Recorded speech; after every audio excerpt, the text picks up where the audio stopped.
Welcome, everybody, to Space Force. I am Jason Tondro. I'm Jim Seals. And I am Aid Smith. And we are here for a double-length, giant-size episode of Space Force.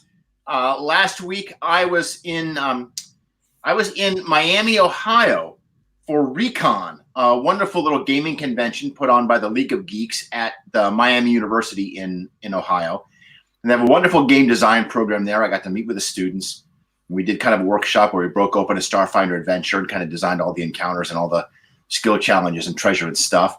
And we did a panel and things like that. It was super fun, but it meant that we were not able to record at our usual time.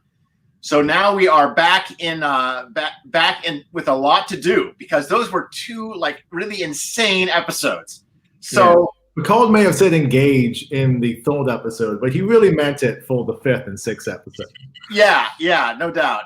So very brief recap now. We have the first half that we're going to talk about is the Stardust City Rag, which will forever be known as the 7 of 9 episode or the French pirate Picard episode, maybe. Yes. And this is the one in which the heroes, the protagonists, finally reach Maddox on apparently a sort of what passes in Star Trek for a vicious hive of scum and villainy.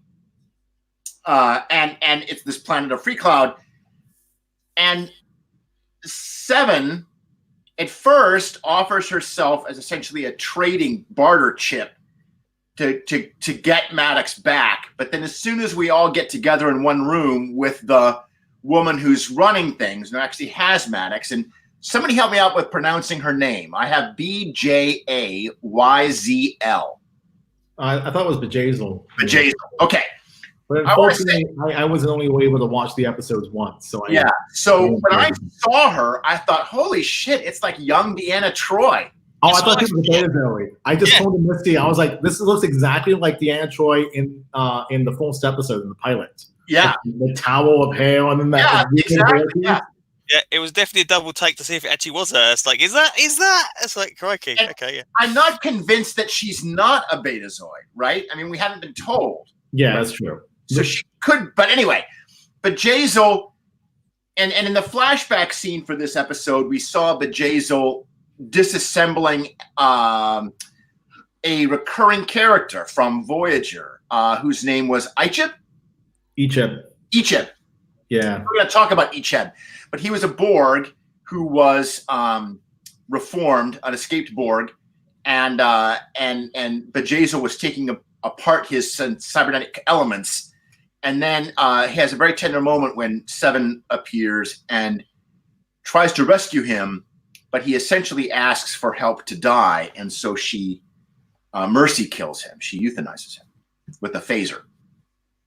But anyway, so when we get when we're all in the room together with Bjayzl and Seven and Picard and everybody, it becomes clear that Seven's actual imperative here is to murder Bjayzl and get revenge. And there's a lot of you were lying all this time, yeah, and so are you, kind of back and forth between everybody, which ends with Maddox being taken back to the ship, and everything seemingly fine. Until Jurati at last exposes her traitorous nature, which we have been talking about since episode 2. Mm-hmm. And she murders Maddox in sickbay after he's already told Picard about Soji's existence on the artifact. Meanwhile, with a little help from our captain. Captain Rios. Yeah, Captain Rios. The little help from Captain Rios. Seven takes a couple of phasers and beams back down. There's a moment that we'll probably talk about when Seven and Jean-Luc are both talking about their experiences as a reformed or recovered Borg. And we'll share that. We'll talk about that and their sort of shared experience there. But then she transports back down to the planet and proceeds to murder everyone, including Bjayzl, with a disintegrator blast. and the episode ends with Maddox's death, I think. Yeah. Then we skip ahead to the second episode that broadcast just a few days ago, The Impossible Box. And there we pick back up on the Romulan artifact, on the Borg cube, which we did not see anything of in the Stardust City Rag. And as everybody kind of comes together. So Picard and the crew arrive at the Borg artifact, and we forgot to talk about Raffi. So Raffi has apparently went to Free Cloud so she could try to reunite with her son. But after her son told her to get lost, she's back on the ship and smoking and drinking again. And is drunk for much of the second episode. Yeah, she's pretty wasted for the second episode. But she manages to get them the diplomatic credentials that they need by alienating yet another one of her old friends. And they get onto the artifact, or Hugh, I should say. Only Picard is allowed on the artifact. And Picard reunites with Hugh. We have a great couple of scenes with Hugh, which I found very interesting because we learn what does Hugh want in all of this, which we'll talk about. So then, meanwhile, Narek is getting Soji close to recognizing herself. And he does it with this very interesting Romulan meditation room, which reminded me very much of another thing that I want to bring up. But in the process of going through the meditation room, she figures out she is able to break through into her memories, and Narek is able to find out the clues that he needs to find out where the synthetic homeworld, apparently because they have one, is. Picard and Soji and Narek tries to kill Soji, but she escapes, unites with Picard and Hugh, and they're about to get mobbed by Romulans when our hero, our savior, the cavalry, I've forgotten his name. Which one? The Romulan.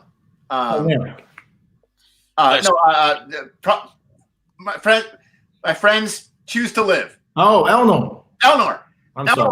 Elnor shows up after he's been told not to leave the ship. He appears, kills a bunch of Romulans, and holds off the bad guys long enough for Picard and Soji to apparently go through basically an intergalactic transporter. Like they basically walk through this gate, and it sends them across known space to some other planet. Do we know where that planet is? Is it familiar to anyone? Yeah, that's in the Voyager episode Prime Factals, which is in season 1. Wow. Voyager, I think. And it's the basic conceit of the episode was Voyager encountered a race with their own prime directive. And they could have gotten home like halfway in like a day, and instead they sort of have to slink away and be like, well, we have to respect you guys because we also have a similar decree. All right, well, so we end up with the breaking of the Fellowship. We have Picard and Soji on this remote planet. We've got Hugh and Elnor fending off a horde of attacking Tal Shiar. And we've got Rios and Girardi and Raffi on the Lasona. Yeah, on their ship, the Serena. And that's kind of where everybody is at the end of that episode. So, lots went on. And more things that we haven't talked about. It was a long summary. It took us twice as long. So maybe we should start with Stardust City Rag. What did you guys think? First thoughts or anything in particular in all of that you want to make sure that we maybe dig in on right away? Can we pull back a little bit and just talk about the 2 episodes globally? Yeah, of course. So I think globally with these 2 episodes and the structure of it, I think Star Trek Picard finally structurally makes sense. Well, I don't think it's a coincidence that we get to the cube at the beginning of 6, right? Yeah. Like we find out we have a 10-episode length. Mm-hmm. The first 5 episodes are finding out where Soji is and getting to her. Mm-hmm. And the next 6 is, okay, now what do we do with her? Yeah. Well, structurally, like remember in episode 2, I was struggling with the flashback. Like, why are we seeing this flashback? What does the flashback mean? Like, all the other flashbacks have made more sense in terms of like their connectedness to the rest of the episode. And episode 6 is the first episode we don't open with a flashback. We don't have one in 6? We don't have a flashback in 6. No, We start in media res. Like 6, we start with like Rios on the ship, and he's playing soccer. Yeah, right. And it's the moments after Bruce Maddox is forgive me. It's the scene where Girardi talks to Picard, and Picard has that moment where he gets that false contact file in him, and then has a panic attack.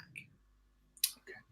So structurally speaking, Picard is a show dealing with trauma. Yep. So not just Picard the character, like Starfleet deals with trauma because they have the trauma of the Mars attack. Romulans are dealing with trauma because they have the supernova. 7 of 9 is dealing with trauma because she's betrayed by a potential lover who killed her son. Yeah. Eleanor's dealing with his trauma, and they're doing macro traumas and micro traumas. Eleanor's dealing with the trauma of being abandoned by a surrogate father figure. Yep. Like all these like things are going on, and 6 is we've shown the audience all the trauma, and I predict that from 6 to 10 we won't be getting much flashbacks, if at all, because now we've outlined what the trauma is all. We're going to be showing characters dealing with the trauma. You're right. This is a show about dealing with trauma. At least the first season is. Yeah. Because Rios is also recovering from trauma of the death of his XO. And so is Raffi. But we haven't seen Rios's flashback yet, and I really expect to. I expect to see him on the ship. Mm-hmm. His captain die. Yeah. I don't know if we will. I'm just thinking like in terms of like we're not going to see Raffi like ignoring her son for X number of years. Like that was sort of encapsulated within the dialogue. Yep. So I kind of think we have like main sort of characters, and if they interact with Picard closely, like Eleanor is, you have to see that rift, right? Yeah.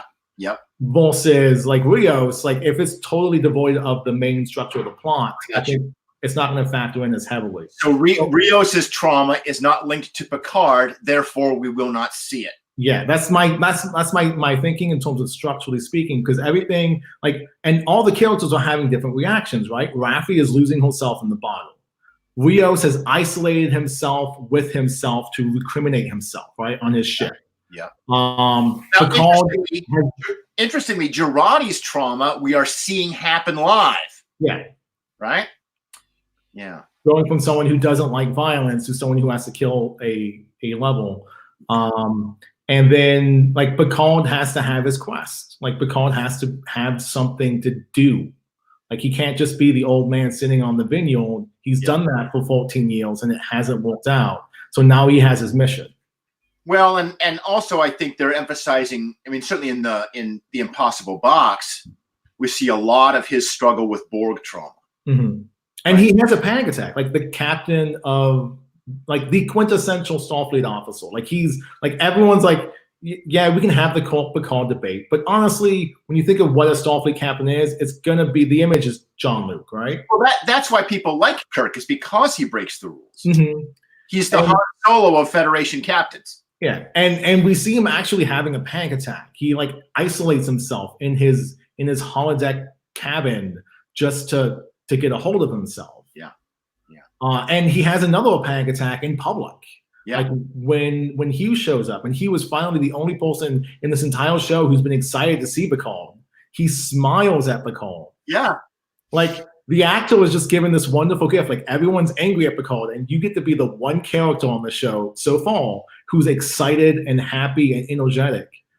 And to allude to a mission going forward, which is Picard debating for the rights, being an advocate for the rights of X-Borg. Yeah, apparently I read a very brief article that mentioned how the script couldn't decide how Hugh and Jean-Luc would greet each other, and the hug was created on the set between the two characters. Like let's hug. Okay, yeah, let's hug. No one's done that before. No one's done that in this entire show. No one has hugged the old man. Yeah, and just to see that and to be like. and the fact that they have that hug and it is so tender and moving and genuine, like the actors are really giving it their all. Yeah. I think speaks volumes in terms of being able to move past trauma, because like Q is dealing with trauma the same way Picard is, except he's gone into like complete immersion therapy. Like he's like, I don't want to be here, but I have to be here because no one else understands what X-Borg are except for me, you, and Seven of Nine. Hugh is like the most together person on this show.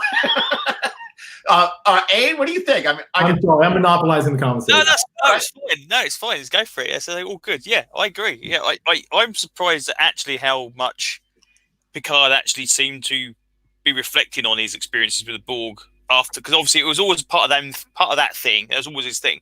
And funny enough, writing Picard up for the role-playing game, that was one of his little things on there about his experience with the Borg. So it was always something that was always kind of key to his character after that season. Go back and tell me more about what you just said, Abe.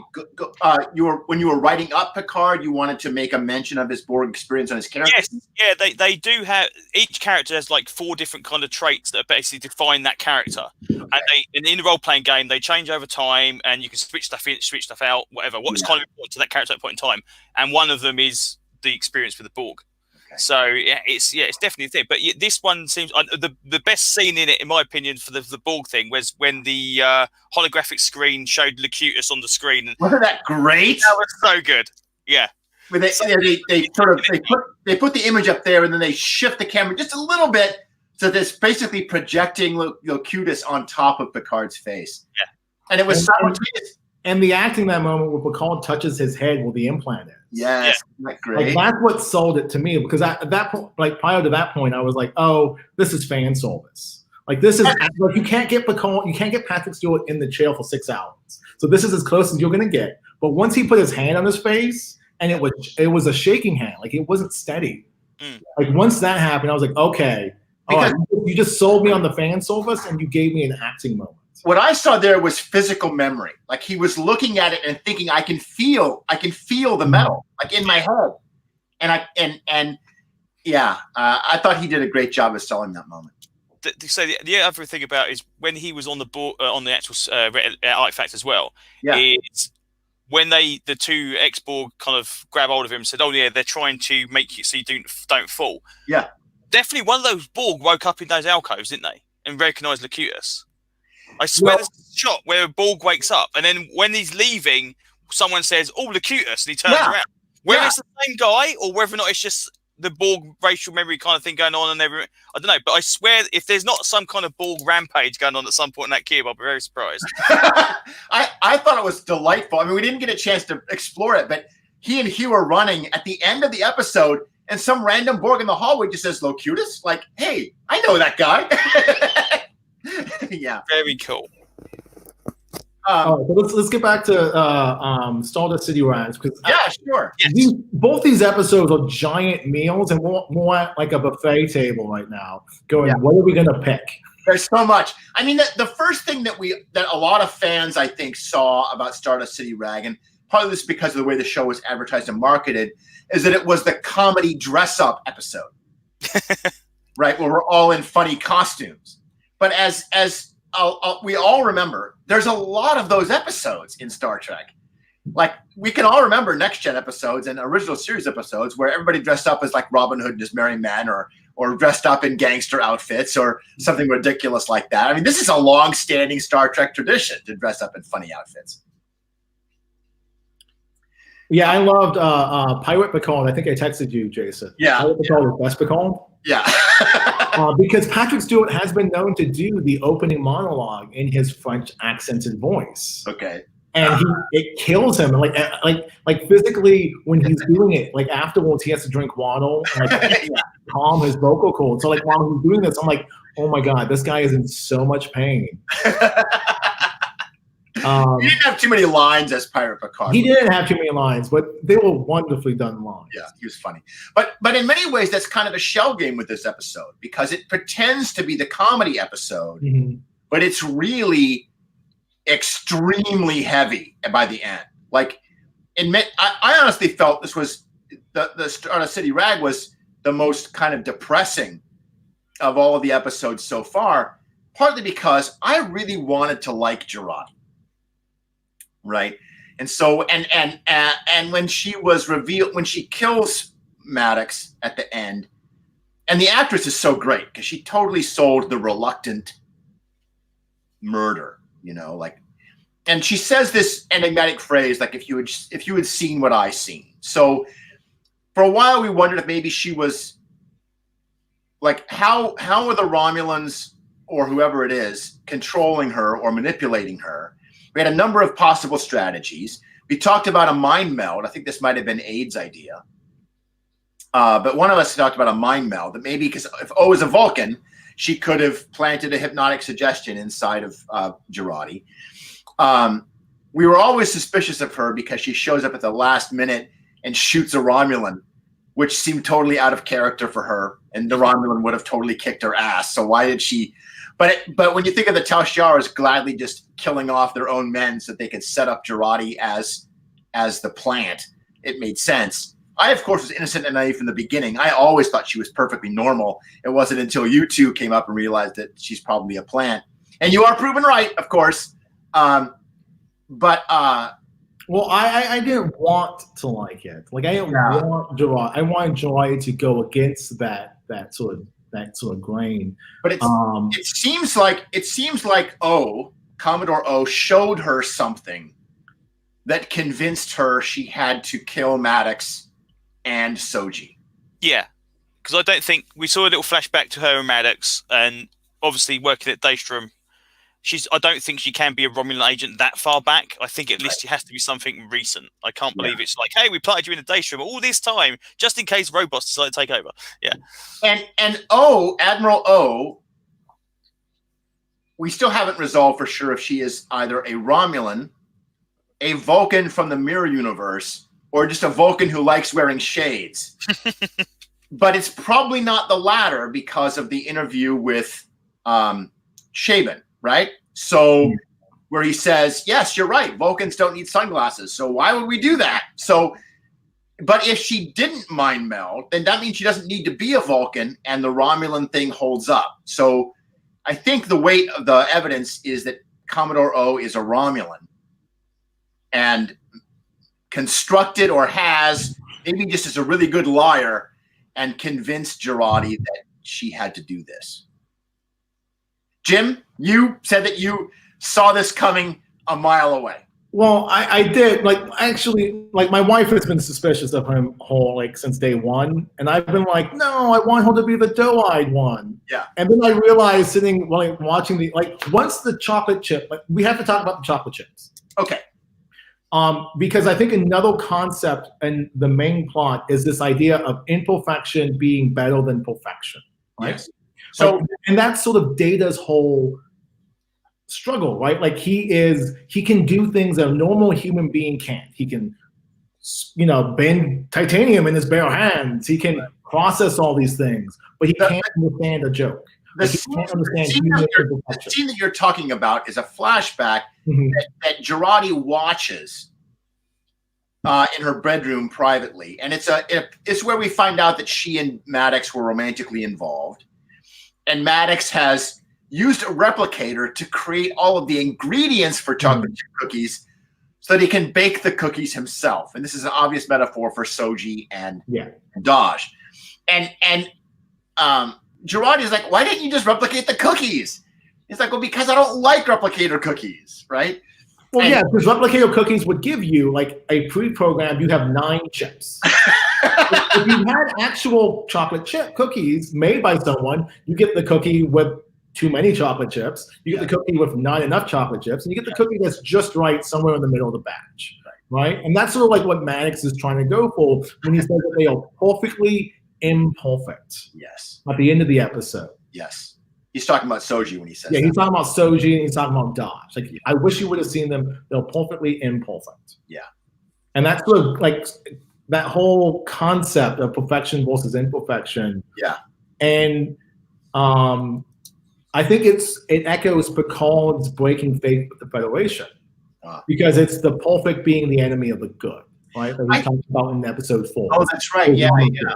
Yeah, and this is an old theme. It goes back to our original series. The idea that yes, humans are not as good as we could be, but our imperfections are what make us human, right? And when Kirk is at the funeral for Spock at the end of Star Trek II, and he says he was the most human person I've ever known, and he says it while his voice is cracking. Right? He means he was perfect in his imperfections, right? Yeah. Right? Yeah. Or to bring it back to Next Generation, when Picard tells Q, "What a piece of work is man," what Shakespeare says in irony, I say with conviction, and he gives that whole speech. Like that is like core fundamental Star Trek. That yes, you are an imperfect being, and that is okay because that should be celebrated and accepted, and that's part of who you are. And I think I like your point about bringing it back to that question of the perfect being the enemy of the good. Picard was insisting on perfection when he quit the Federation. And it's very much writ large in the book. Oh, is it? Yeah. Which I'm only 100 pages in, but Girardi has shown up, and she's totally a Maddox fangirl. They're laying it on thick. Yeah. The cool thing about because Alison Pill is the actress who plays Girardi. Okay. And spoilers for anybody that hasn't seen American Horror Story from 2017. Okay. She does the same thing in that. She's one of the betrayers in it.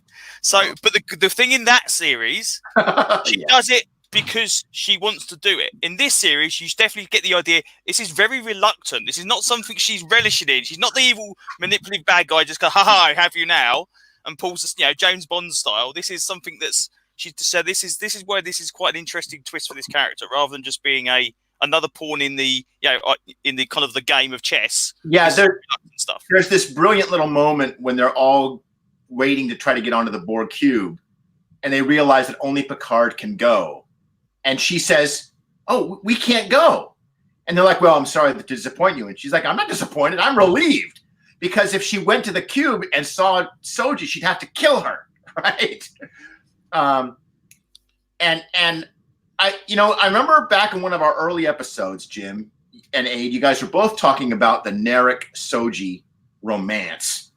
And what you didn't want to see was Narek redeemed. Right? Like you didn't want to Narek is phased down. That's still on the table. Say that again? Until Narek is phased down, that is still on the table. That can still happen. Narratively speaking, the writers of the show could try to give us a redemption of Narek. They could. Even after he exposes her to the radiation, very similar in the scene of Star Trek Nemesis when Shinzon kills off the Senate. Oh, is that what that is?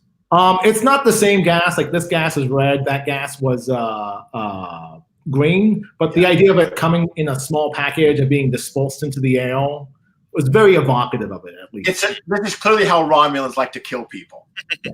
Yeah. You're right. I mean, they could still do it.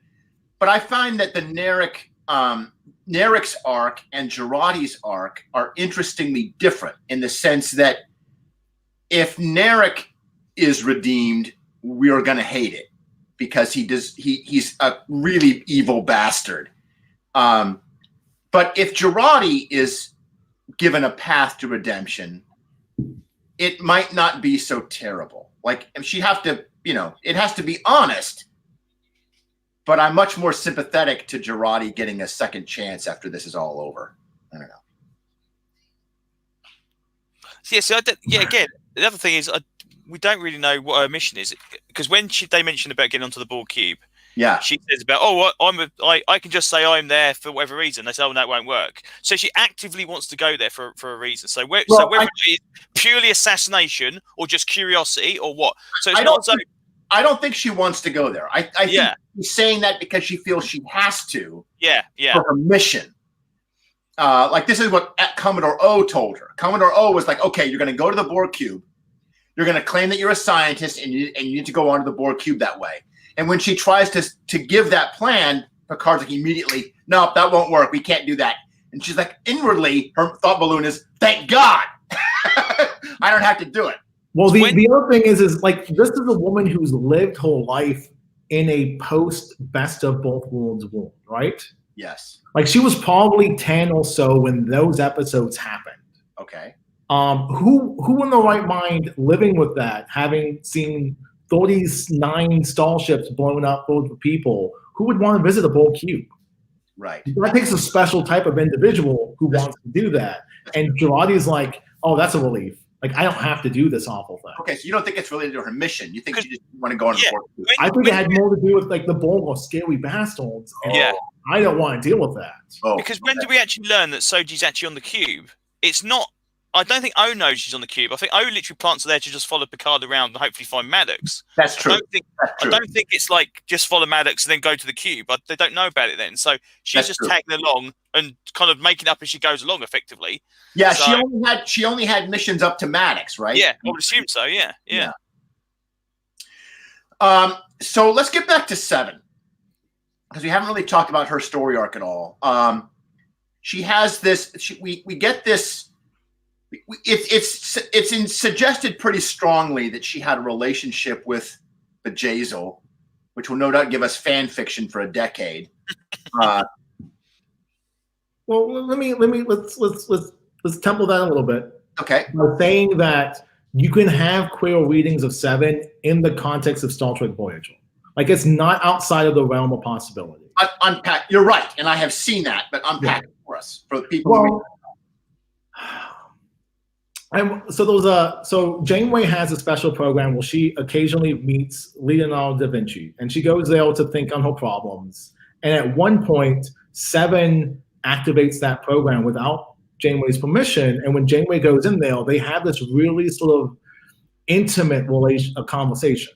Okay. Well, it's not intimated within the text of the show, but the subtext of what the actors play. Like she talks about having fantasies and playing out fantasies in this room. This room that's Janeway's.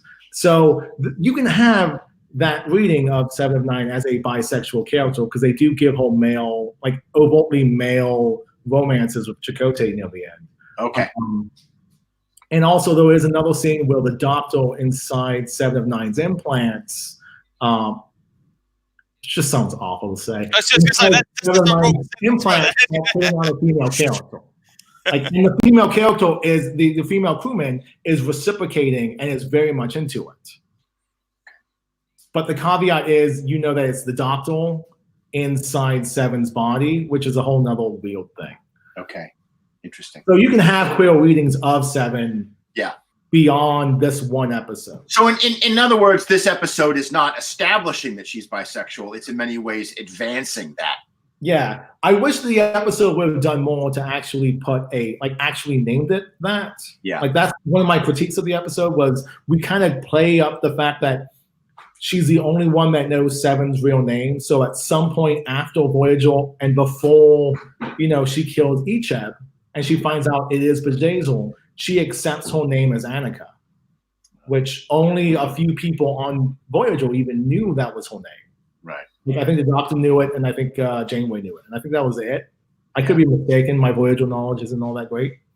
So at some point, she accepts that because she's the only one, and there was an intimacy between the two actresses. Yeah. Every time she calls her Annika, and you can see sort of the portrayal in Seven of Nine's expression going, that name sort of dead to me. Like she's kind of dead naming her in this moment. Interesting. But I wish the show would have actually just had made it more oval as opposed to playing with subtext. Yeah.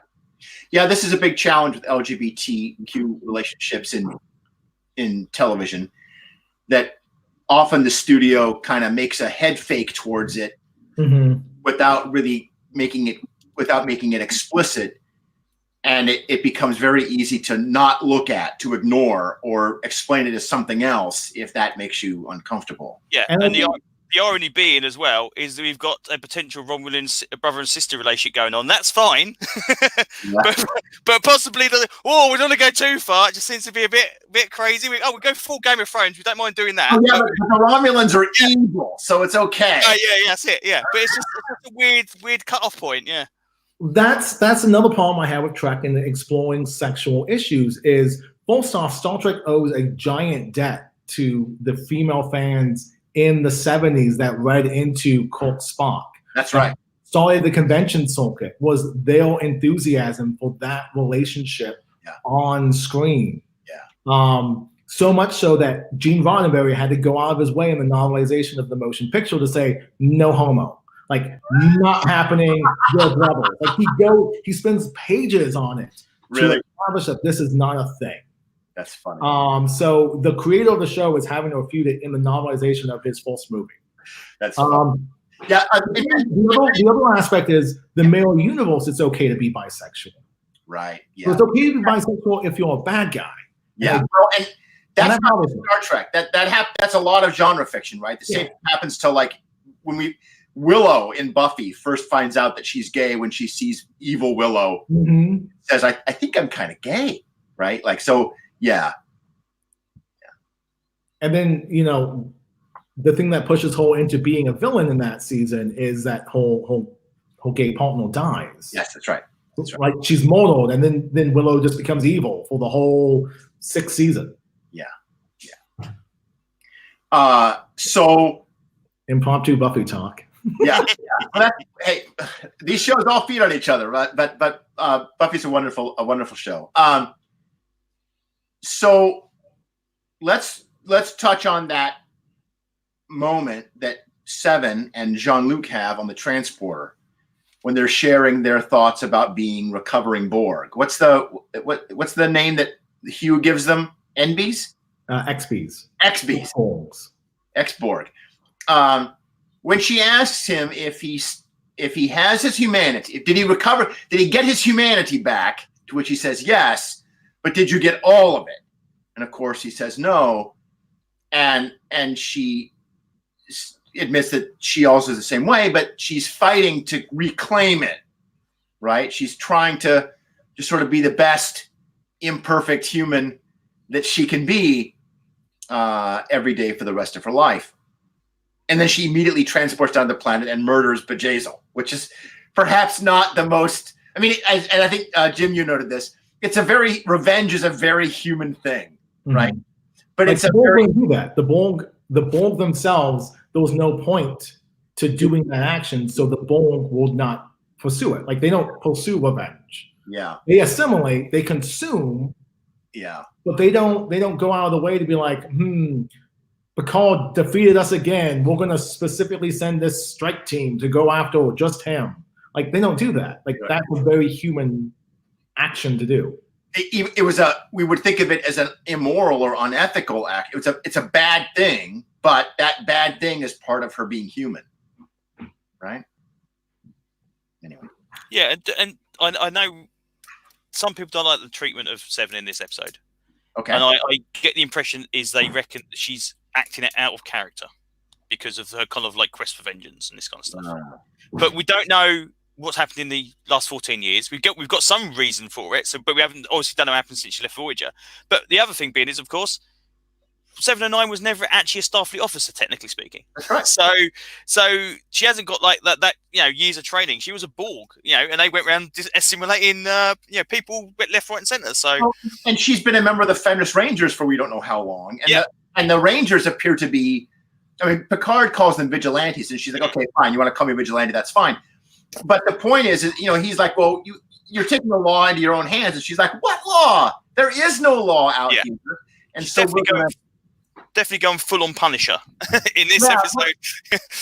I saw it less as the Punisher and more like a kind of neighborhood watch organization, right? Like the Fenris Rangers are a group of people with the resources to try to create law and order in this wild, untamed space, and they don't have any authority, but they're trying to do the best they can under very difficult situations, But the Fenris Rangers probably are in the books. We probably learn more about them in the novel. And my reading, like again, I'm only 100 pages in. Yeah.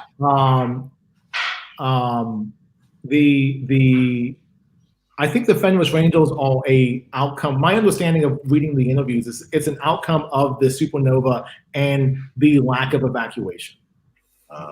So it's they are a body that's created because Starfleet failed.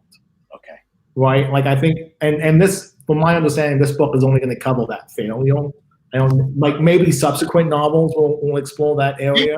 Maybe they're more like the Sons of Batman from Dark Knight Returns. The SOB. Yeah. Yeah, well, I can't believe there won't be a 7 or 9 Fenris Ranger novel at some point. That's that just seems like print money. The world building of this series I continue to really love. Just like how I loved the Romulan warrior nuns. There are people right now making characters who are Fenris Rangers, right? And and they can't wait to play those Fenris Ranger characters. And I love that. I love these hooks for players to latch on. I actually logged into RPG.net after we did the last talk, and there are several people talking about this episode and saying exactly that. That's the next character I'm playing. That's the next character I'm playing. So you are correct, yes. Yeah. Well, it reminds me a little bit of the Maquis in the sense that the Maquis are like Starfleet but shady, right? Yeah. And the Fenris Rangers are kind of like that. Like they won't shady. Like okay. So the Maquis, yes, they'll portray as shady in Next Generation. But the Maquis are responding to the fact that planets were given to Cardassian space. Yeah. In a treaty. So they had to justify, like, their home is, like, one day they wake up and they'll all the Federation, and the next day they are answering to a Cardassian god. Or like it. I don't think they're any more shady. I think the Fenris Rangers are also, like, have pretty firm moral and ethical grounding, in my opinion. They're portrayed as they're shady because of that fantastic DS9 episode where Riker's transporter clone comes back, which is maybe my favorite episode of DS9 ever. It is good. It is a good one. It is good. I don't know if it's the best one, but it's good. I love it because if you remember, so we have to go back into the Wayback Machine here, but this is in, I believe, the 3rd season of TS9 of Next Generation. Next Generation season 6. It's late in the show. Oh, is it? Yeah, it's late. Later than I thought. Well, anyway, where Riker, they go to a planet where Riker had once visited, and we find out that in a transporter accident, a duplicate Riker was created who never stopped loving Deanna Troi and shaved his beard or never grew it out. And Frakes gets to play both of these characters. And one of them is still operation. The other guy's still operations. He's not command. And there was I remember when I first watched that episode, and I was talking to some Star Trek fans who were, and one of them was unemployed in my bookstore at the time.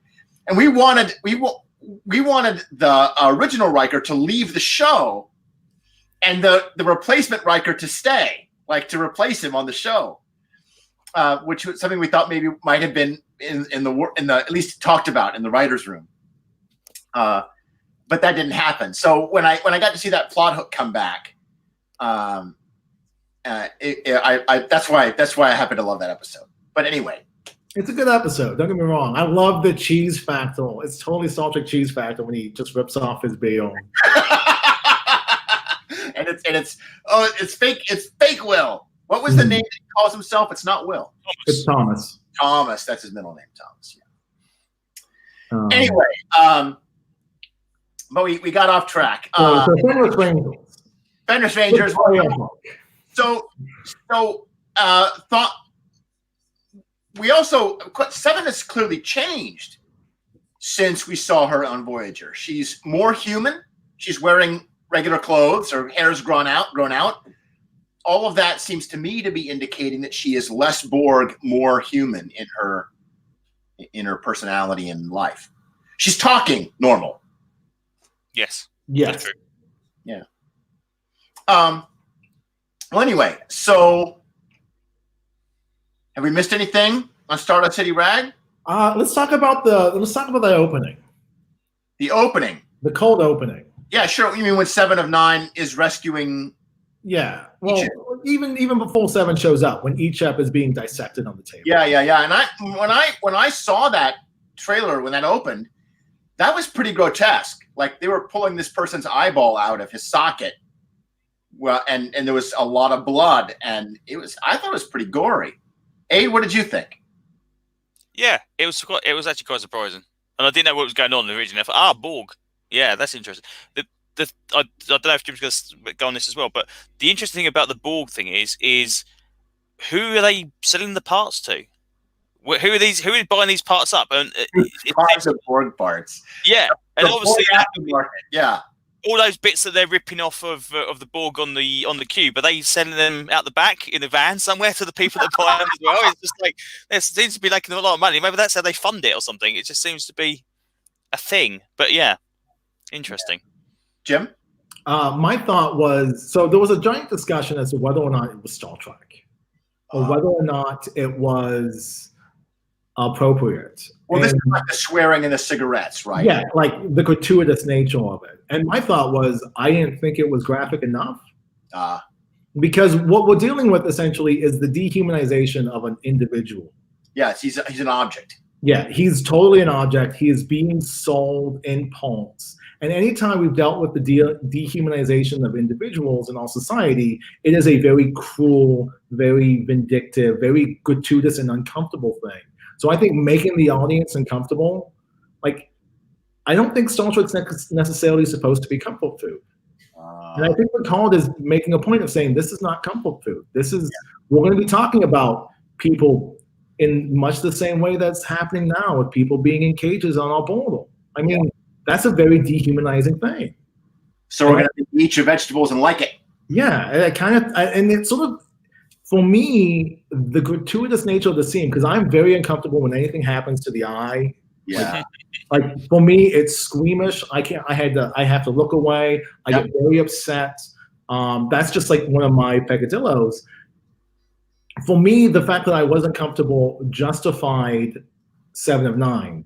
Like I understood where she was coming from as a character, because it's like that could have been her. Yeah. And that was someone she cares about. That was like the closest, like she says, like that was the closest thing I have to Ken. Okay, so for people that don't know, can you remind us where Icheb comes from and his story arc? Because he appears in multiple Voyager episodes. Yeah, he's part of this group called the Borg Kids or the Borg Children or something like that. He's like the leader. There's like 4 or 5 of them. He's the one who gets the most screen time because he's the oldest, so they can do stuff with him. And they find him on a planet that's like there's some Borg wreckage. They find him on this planet, and he's just like it is putting 7 of 9 like mother figure, right? Like she starts off as the sex symbol on the show, and now it's moving her to a more human role of not just sex symbol but mom. Is this later in Voyager's? Yeah, this is around their season 6, I think. Again, my Voyager knowledge isn't as well versed as other tracks, but this is around season 6 or so that these kids become a factor in the show. Well, and they recast him in the show because at one point Voyager becomes a generational ship, and we see each in like Command Red. Yeah, so like his pathway to becoming the better Wesley was established in Voyager. So him showing up in a Starfleet uniform wasn't surprising. Yeah, the cool thing being is, with last podcast we did, we actually said, were they going to show up? And they actually used it to give for 7 of 9 motivation, which is really cool. But yeah, the cool thing about him being in a Starfleet uniform and 7 of 9 when she rescues him not being in a Starfleet uniform seems to suggest that 7 of 9 never joined Starfleet, but he did. Yeah. So, yeah. It's interesting also the idea that making 7 a sort of maternal figure also gives her some interesting parallels to the Borg Queen, right? So that she can be like a good Borg maternal figure instead of the evil Borg maternal figure, the evil stepmother. Evil stepmother. I was just gonna make that clear. Yeah. So, all right. And So some fun Easter eggs in that episode. There was like a shout out to those 2 shout outs to Quark from DS9. Mr. Mott has a bauble shop now on Free Cloud. I sort of hope that, like, I want them to establish that Free Cloud is Quark's moon that he always finally got. Like, that's my headcanon. That would be cool. Yeah. Now wait a minute. Go back a second here. Now, who has a barbershop? Okay, Mr. Mott, the Bolian hairdresser that Picard goes to. Next Generation, yeah. Next Generation. I wish I would have bought it. I actually have a little cartoon sketch of Worf and Mr. Mott in the in the bauble shell. It's at the office. I don't have it with me here. So I had forgotten about the Bolian hairdresser, but now it is coming back to me. I remember him now. And yeah, there were some drops, some name drops of Quark. I love the idea that Free Cloud is Quark's moon. That would be pretty great. Yeah, because Quark is obsessed with the moon because his uncle has a moon. He's like, I want this moon. So if Free Cloud winds up being like the fact that it's Vegas, it's because it's Quark's little moon, I'll be so happy. Yeah, yeah. Like, you know what? He made it. We have not talked about Raffi's mission and her confrontation with her son about any of this. I thought they did a pretty good job of keeping the nature of Raffi's quest a secret. I had no idea what it was about until she got there. I actually was pretty cynical about it. I thought it was going to be some terrible, like, drug-related plot line, where she needs to, like, get high forever or something terrible like that. But instead, it was a very touching family reunion moment.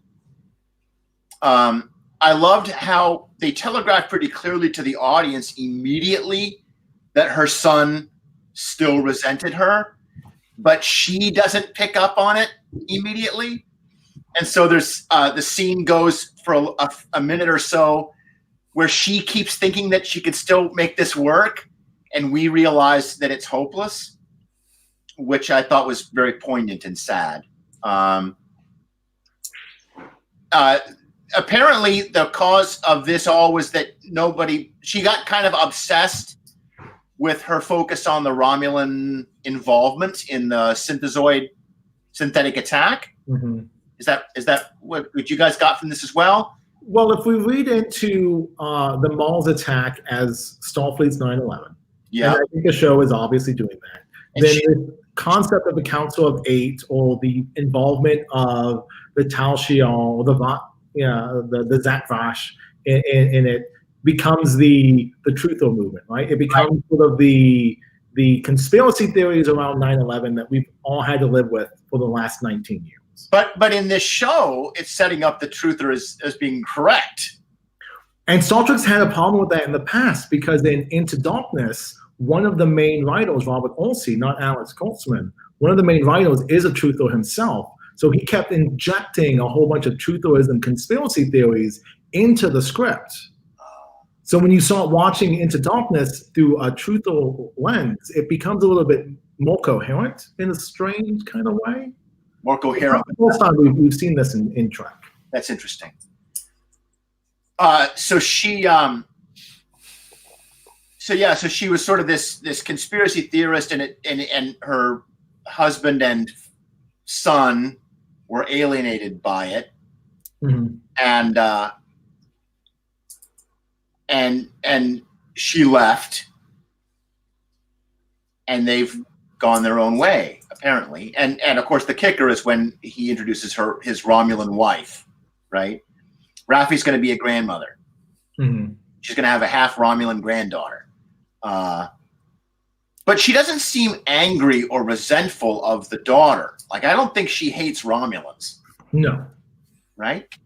Yeah, it doesn't seem to be a dwarf elf thing like in Lord of the Rings. It does seem, it definitely seems to be a just because she wants to be proved right that she hasn't gone insane and all those things she was saying was true. It could have been anybody, but she doesn't hold every single individual responsible for it. Yeah. And to fall back on the novel again, like, Raffi is a Romulan intelligence agent. Okay. So Raffi has to deal with all the weird conspiracy theories that Romulans come up with on everything. So she's trying to always outthink them. So that may either be a character flaw, or it may be that those actually a plot. There might be kind of an abyss gazes also into you kind of thing going on here, where she could be that. Yes, she has been messing with the Romulans so long that she can't stop thinking like one. Mm-hmm.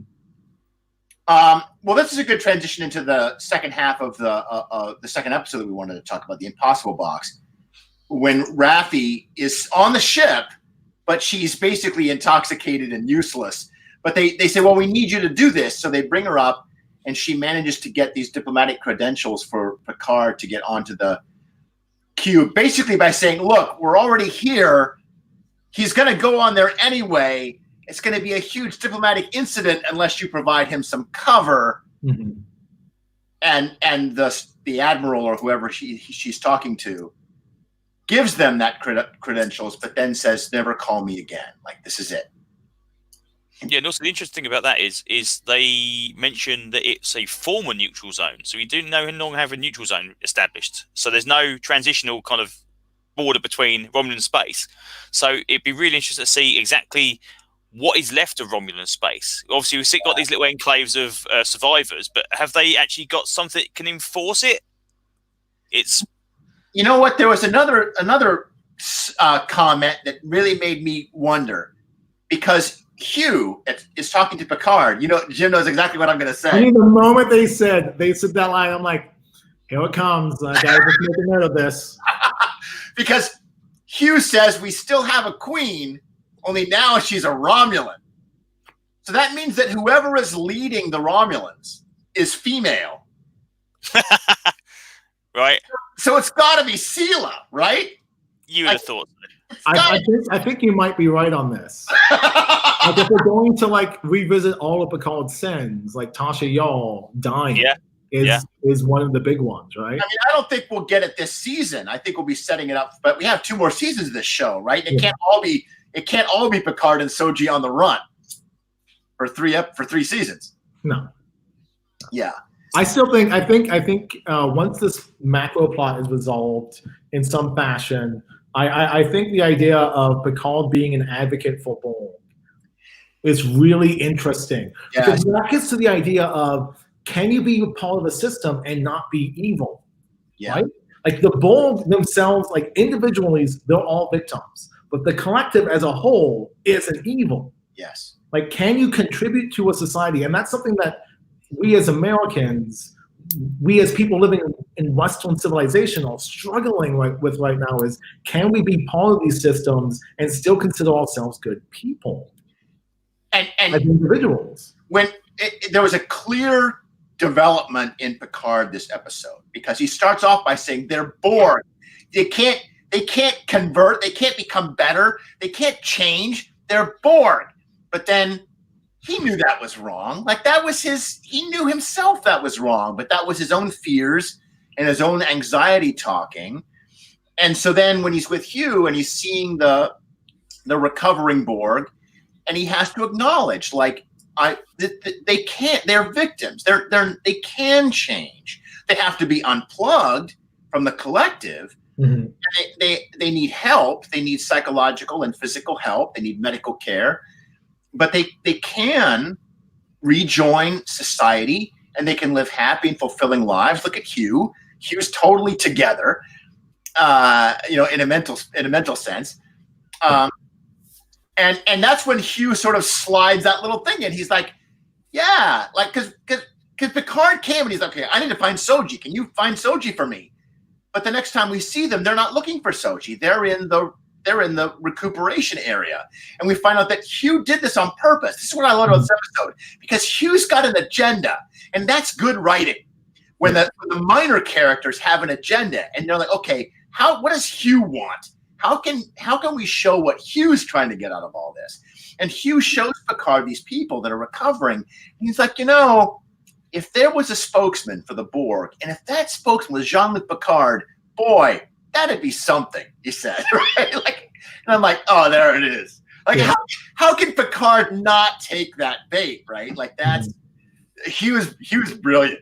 It was really well done. If they kill him off next episode, I'm going to be angry. Oh, they better. Because it's obvious from the teaser that he's captured by the evil twins or the evil siblings. Oh, I didn't watch the teaser actually, so I. Oh yeah, he's thrown on the floor and there's like a knife drawn on him or something, or like a phaser pointed at him. I'm like, if you kill off Hugh, I am going to be so angry, show. Yeah. Eddie, what about you? What'd you think about the Impossible Box? Yeah. Yeah. It was weird. Again, like I said to you before, we are now 6 episodes in. We've got 10 episodes. I'm still utterly bewildered how we're going to fit the entire story into this 10 episodes. Yeah. It's interesting, but I liked it. It's moving fast now. Yes, they definitely. Yeah, that's the thing. I was saying to my friend the other day about I can watch this and I go, crikey, is that it? Is that finished now? It seems to 45 minutes just seems to click along at no time whatsoever. Obviously, on Amazon Prime, there's no ads either, so you don't get even ad breaks. You just get the phases and transitions. So have either of you ever read the 9 Princes in Amber series by Roger Zelazny? No, you've mentioned it to me in private. I know of it, but yeah. All right, so this is a wonderful science fantasy story series. Originally 5 books, and then there were 5 sequels, which are not as good, and a couple of short stories. But there is this thing in the Amber series called the Pattern. And in the beginning of the first book, our protagonist, whose name is Corwin, has amnesia. He does not remember who he is or anything from his past. And what he does not know is that he's this sort of demigod-like figure. And there's this thing on the ground in this castle called the Pattern. And to regain his memory, Corwin walks this pattern. And it's this sort of big design on the floor. And as he walks, these sparks come up from the floor. And the longer he walks, the harder it becomes. And the sparks rise higher and higher and higher. And there are these sort of moments along the pattern. We don't get the whole thing described to us, but it has like, okay, this is the grand curve. And here's like the first gate or whatever it's called, you know. And then as he walks, his memory comes back to him. And then when he gets to the middle of the pattern, he can use it to teleport anywhere in the galaxy. And it really reminded me of this episode of Soji walking the pattern to regain her memory, and then at the end of the episode, in a different room, albeit, going through a portal that teleports her across the galaxy. And I would very be curious to know if Michael Chabon was homaging or had read or was riffing on Amber and the Pattern. Mm-hmm. But that is neither here nor there. Yeah, so, go. No, go, Aid. The only thing I was going to say about that scene in the room. Yeah. Now, obviously, before that, we got the idea she was scanning all of her stuff and effectively carbon dating all of her stuff, and it was going for 3 years, and that was all she had, and that was it. So we know now that they've been in creation for 3 years. I don't think we had a firm date. Yeah. I don't think we had a firm date then. All we knew is it was sometime between 14 years and today. That was it. Yeah. The strange thing I thought was funny is obviously when she's kind of got the false memories implanted to her, and you see her as a younger girl and she can't see what's going on. I actually thought they were going to kind of flash back to her adult self, kind of experience those memories as well. Because technically speaking, she never was that younger girl. That's right. So she's only ever been as she is now. That's right. That was interesting. Just as an aside, I just thought it was just like, okay, that was weird. Because again, the object, we don't know that lab, that room. Yes, with the orchid and the orchids and stuff. Yeah, we don't even know if that really exists because obviously the idea that we see like the puppet version of her on the table. Theoretically, that's just an analogy. That is not actually a physical thing that the guy's built. So that room may not actually even exist. Right. It could just be a purely fictitious memory. It's her subconscious trying to tell her that she. So I'd be interested to see what that room actually is, if it does show up. And obviously the idea that he turns around and he can never see his face seems to suggest, well, who is that guy then? And Jim, you had a suggestion for why we can't see his face. I do. Yeah. Okay. All right. There's a couple of things I want to unpack with this scene. So this is, whereas the Picard panic attack and the wonderful minute 96 seconds of have you regained your humanity, all of it, no, those, well, for me, the understanding this is a show about trauma and recognizing when something happens to you as opposed to you being an agent and having agency of your own life. Okay. This scene with Soji is interesting in that we can't see her father's face. I don't think it's Maddox. Yeah. I think it might be Soon. So he Maddox says right before he dies, Soon and I did the work. Like we did it together. Now my thinking with that line is we can read it metaphorically, like he was taking Soon's work and continuing with it, or we can read it literally, because we know that in the Star Trek universe, you can clone someone in 16 hours, courtesy of Deep Space Nine. Now, is Soon dead? What's Soon? Soon dies. Soon is killed by Lowell. In the Star Trek 4th season episode called Brothers, Lowell, there was like a Soon family reunion where he recalls back data. He produces the emotion chip. Lowell steals the emotion chip and kills Soon. Okay. We also know that a predecessor of Soon's from Enterprise was a geneticist. Mm-hmm. So there was a history of being involved in genetics work. And the idea that Soji is the most perfect, Soji and Daj are the most perfect because it blends technology and biology together so seamlessly that they don't even know themselves. Like it's that Deckle syndrome. It's Blade Runner, right? Yes, exactly. They're so close to the real McCoy, they'd have no idea because they've been given all these memories. And I think that's to your point. I think that's why she doesn't experience him as an adult, because we all have those memories of imperfectness, from our childhood. Well, there was something that was scary to us, right? And if Soji and Daj didn't have that, it would be kind of weird, right? Like we all can recall a time when we were little kids and our parents were mad at us and we were scared, right? Like that's a natural human experience moment. And so I think that this is a creation, it's a fabrication. I'm also interested to note that Soon built Data to have dreams, right? The Next Generation episode Phantasms, where Data's dreaming. But in the episode Phantasms, all the dream imagery is Brian Braga's strangeness. Like it's 3 Walkmen walking on a plasma coil. It's Data has a cell phone in his chest. Like, I don't know why they had to be so literal. Like, Narek lups out. Like, the fact that he doesn't have to interpret, like, meet Sigmund Freud in the holodeck to explain where this planet is. And he's just like, oh, it's 2 moons and a lightning storm. Yeah. Like, these Romulans really lucked out that whoever designed the dream program so that they can reconcile their 2 halves was so literal. Yeah. Interesting. And again, the end of that scene where he releases the gas, red gas. I swear he mentions radiation. He said when the guy's about to open the door, he says no to radiation. I swear that's what he says. Yeah. So we still don't know quite exactly what Soji's makeup is. Is she Data in just a slightly less more organic looking Data? Is she human biology with a positronic implant kind of thing going on or whatever? Because you get the idea if it's radiation, she's more human with enhancements than Data was. Mm-hmm. See, I don't think she's like an android as such. I don't think you're going to be like popping her head cap open like Data used to do all the while. And it seems to be she's a physical being as human, but with enhancements. But when she punches through the floor as well, that reminds me of when Data did the thing in some of the episodes where he switches the isolinear chips out of the computers. That is exactly. I just thought, yeah, that's brilliant. So that's cool. Well, then she was doing it very quickly, right? Yeah. Like it wasn't just she was punching the floor; she's doing it at a speed that no one should be moving. No, that's right. The camera. Yeah.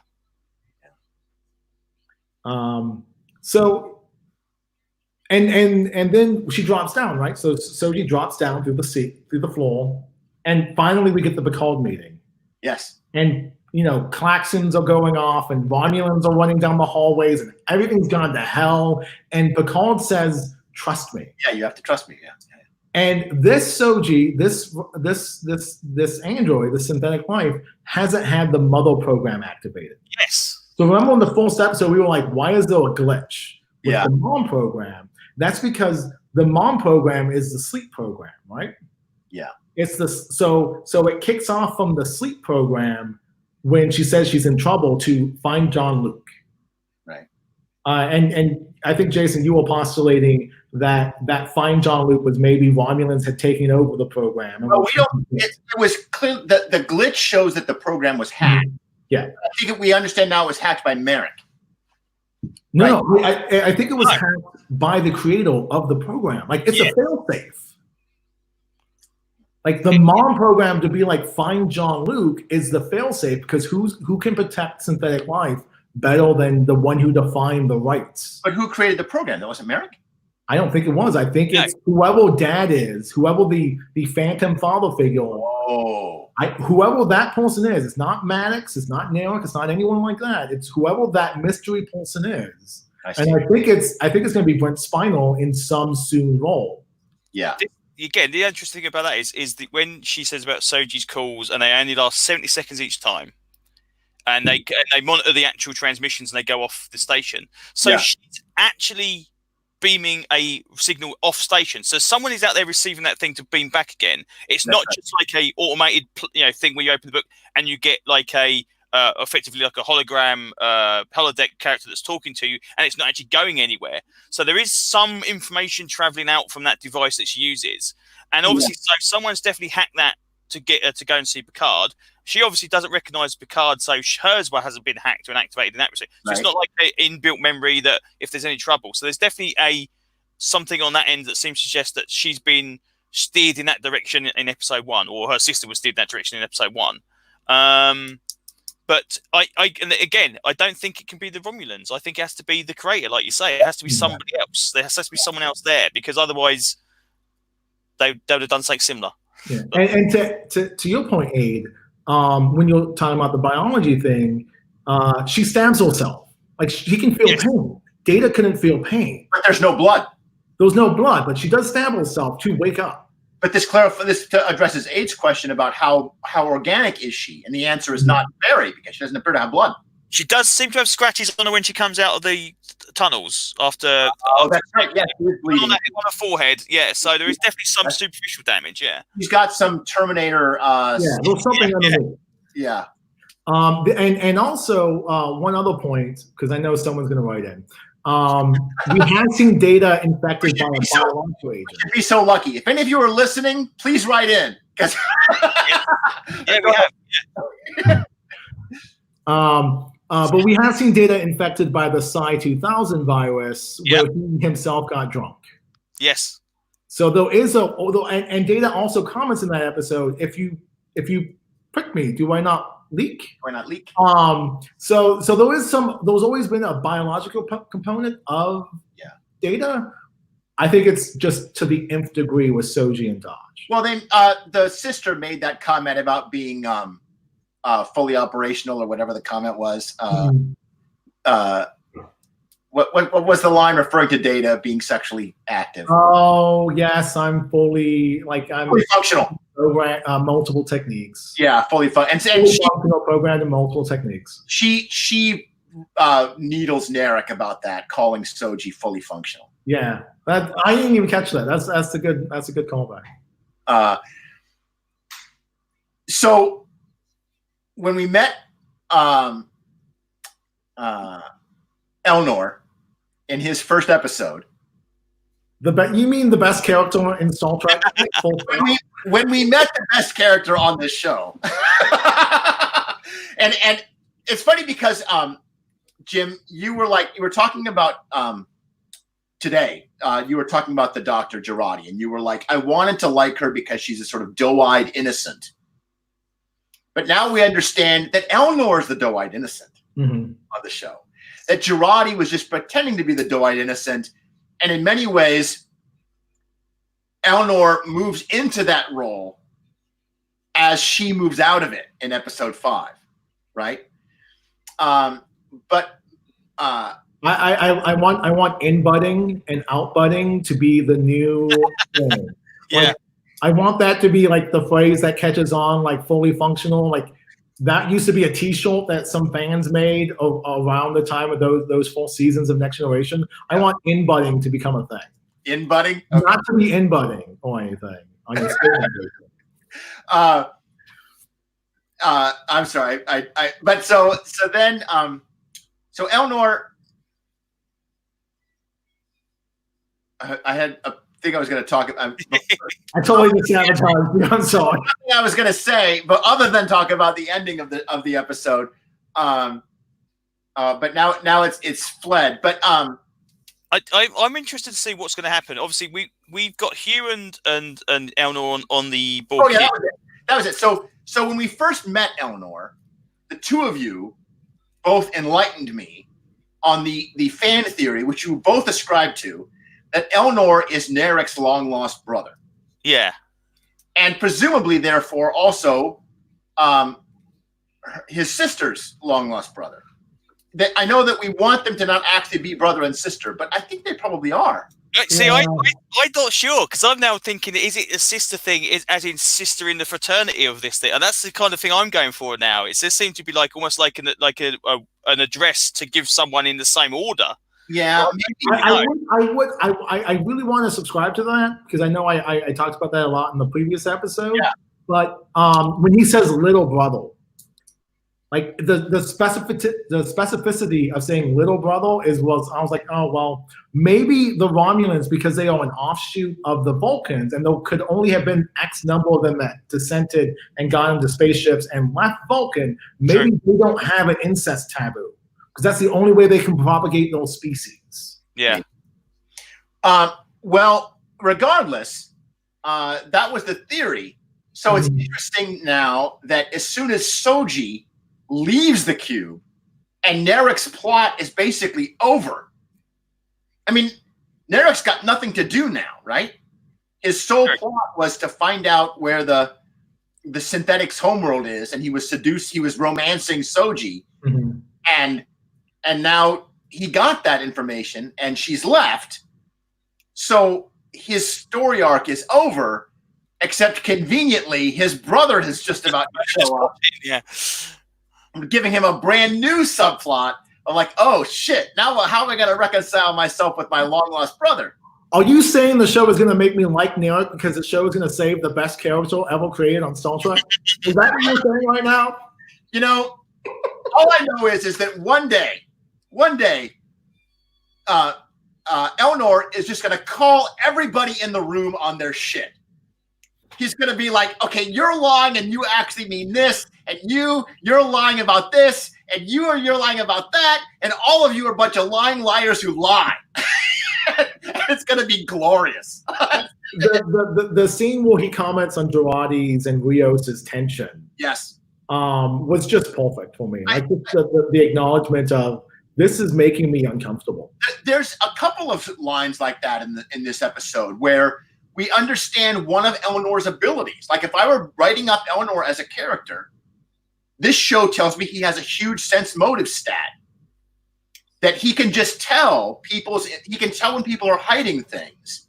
And he can tell what they're feeling because he knows he's so used to he's so aware of everybody's inner thoughts and their ability to deceive all the time. And it's a great unexpected ability, which is going to come in handy because Elnor needs to, for story reasons, Elnor needs to be able to do more than just simply kill people good. Right? It's hard to write that character if the only thing he's good for is killing people. But if he's good at killing people and also reading people's emotions, I can write a whole episode with that, right? What you're saying is Deanna Troi was missing the fact that she was also the secret model on the Enterprise. Yeah. Yeah, interesting about it also with him is he going to try and adapt and become the Data character where he tries to take on aspects and actually start lying as well? Or is he going to purely adhere to that thing all the way through? Because I can see there's going to be a situation where he's going to be, oh yeah, you're definitely telling the truth. Oh yeah, and it will be a lie. So I reckon that will be an aspect at some point. Yeah, at some point he's going to lie to Picard. Yeah, to spare Picard, much the same way 7 of 9, to bring it back to that episode, lies to Picard so that someone can keep hope and keep faith. Yeah, it certainly the obvious thing to do is to test Elnor. Mm-hmm. But I'm a little bit more optimistic. I think that he's gonna be put in a lot of positions where he needs to or even wants to lie. But I'm curious to see how he responds to that. I want to see it. And if he does lie, I'm interested to see if he has to do some sort of compensation or penance for that. He surely cannot be the first member of his order who has been forced or chose to tell a lie. Especially when, for example, if I lie, but I do that so that I can save people's lives. That's the balance. Okay, I can save Picard's life or I can save the life of the crew if I lie. So I choose to lie because I don't want to murder them. Mm-hmm. So there must be a rule for this. Like his order must have they must have a system for this. At some point, the no lying rule and the I have sworn myself to Picard rule is going to collide. Well, and so we have to. So I love the end of this episode because Eleanor comes to the rescue, but Picard told him you can't leave the ship, and he's also forced Eleanor to swear the you won't kill anyone oath. Eleanor kills 3 Romulans in True. 2 seconds in this episode, and Picard did not give him permission to do that. So he may always have to tell the truth, but he doesn't have to always obey his oath.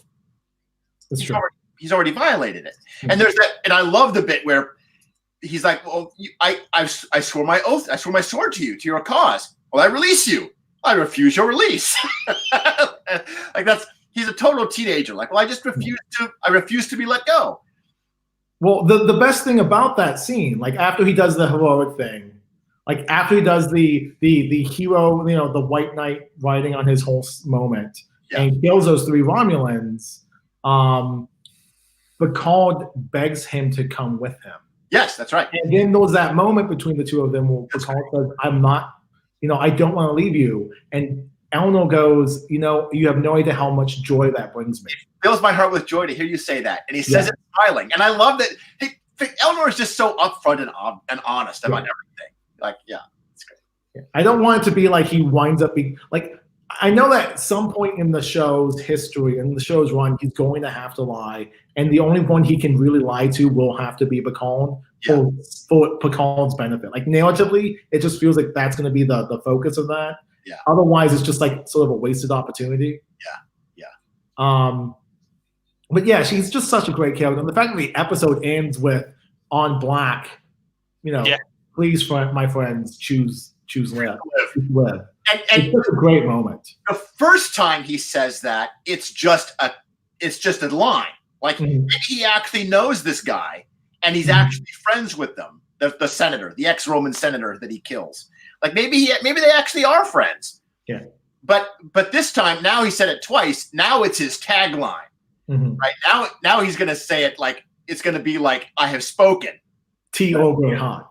And and what I love about it is that we get that beautiful shot of Hugh with the phaser or a disruptor, and Eleanor with his sword, and the wall slides up, and we don't even see the Romulans coming. And it's, please, friends, choose to live. We know that he's going to just massacre the fuck out of these Romulans. Like he's gonna fill a whole hallway with dead Romulans. But what I love about it is that he says friend. These Romulans he has never met. And Eleanor cannot lie, which means that to Eleanor, everyone he meets is his friend until they're proven not to be. Like and that's just great. Like that right there. Like I hadn't thought about that my friends bit, because it could be like he says that to all Romulans, like the Quatmalan are friends to all Romulans. And like I would love to see him say that to someone who's not a Romulan. Yes. I like your reading more than I like my reading, which was all Romulans are my friends. Well, maybe you're right, though. I had not thought about that. He has not yet said it to a non-Romulan, but then he's only killed Romulans. Yeah. Right? He's only killed Romulans. Let's put him in a room with Cardassians, and let's see if he does the whole line. There you go. Let's put him in a room with some Cardassians. Anyway, it was a great finish to the episode, and I love, because Chabon has written a lot of adventure fiction. He loves to write that genre of adventure fiction, and he's spoken very passionately about how adventure fiction is derided as a kind of inferior literary form. But episodes like this really convey his knowledge of the genre and his willingness to revel in it. He doesn't need to show us the violence, but that heroic 2 against many scene with a cool tagline and characters that we have come to love. I mean, Hugh and Eleanor, we've all spent the last hour and a half talking about how awesome both of those 2 characters are. We don't want either of them to suffer. and we want them to just kick ass all day long. And it's very satisfying and rewarding. Yeah, because I say originally Hugh was a throwaway character. Yeah, Effectively, Hugh was like, "Oh, here we go, the coolest bad guys in Star Trek, and you'll bring in the human element to it. You've ruined the Borg, and now it's like, actually, they've done real good, and I'm glad they've done something with him rather than just kind of like, and they've obviously got. I assume it's the original actor. I believe it's the same. So I mean, this guy obviously said, "Yeah, I'm willing to play that character again." Because you obviously done something with him rather than just being, the stompy bad guy or whatever. So it's really cool in that respect. Yeah. And his smile is just so infectious. Isn't it great? Yeah. For me, it was just like, oh, I'm so happy that Jean-Luc gets this moment of human connection. Like, the only time he's physically connecting to someone who isn't trying to kill him is this hug with that Borg. Like, that literally throws all of his preconceptions from False Contact. Yep. Like when he kills Ensign Lynch, all of that gets thrown out the window, and it's like, oh, I was wrong. Well, so we have solved the question of how are we going to meet Riker and Troy, because we're teleporting across the galaxy at the end of last episode, and that means we don't, because we couldn't figure it out. Like, well, if he's on the ship or he's on the cube, but Riker and Troy are clearly in some sort of pastoral farm environment. Like, where does he meet them? And so now, one question about the teleporter as well. Yeah, you references the name of an alien race. Has that race been established as Star Trek? Yeah, that was the I couldn't remember what it was. It was from a Voyager episode. Yeah. So they're going to a different quadrant. Obviously in that with the effectively the transwarp teleporter. So obviously I don't think Riker going to be there, but obviously they're going to be able to get back somehow. Yeah. But yeah. Yeah, I think Picard selected the place. I think he's going to go to his number one. Yeah. And I think Riker's going to have something to do. Like, it's not just going to be Riker in the kitchen cooking. Like, we don't have a Generations moment here, people. Like, that may be how it opens, and I'll be okay with a little callback to that, because we've seen him washing dishes. I'm like, okay, you're doing a little tongue-in-cheek thing. But we're talking about the scene in Star Trek Generations when Picard and Kirk finally meet, and Kirk is in the kitchen cooking. Katarian eggs. Yeah. Dill. Excuse me? Dill. In the cabinet. I hate that scene so much I haven't memorized. I'm surprised you don't love that movie more than anything, because normally, like, scenes that are terrible, like, are in your top list usually. No, I'm not going to go down the Generations route. All right. That's just too easy for me. We'll be here for another 45 minutes. I'm sorry. You escaped my trap today. If you want to do like a post, Space Force Picard Generations talk, I'm totally down for that. All right. Well, I understand that this is only 4 more episodes to go. So, All right. That might be our show. I think we've gone through every episode from start to finish both times, I believe. Yes. All right. Well, an hour and a half. So thank you everyone for listening. I'm Jason Tondro. I'm Jen Seals. And I am still Aid Smith. And we'll see you next week on Space Force.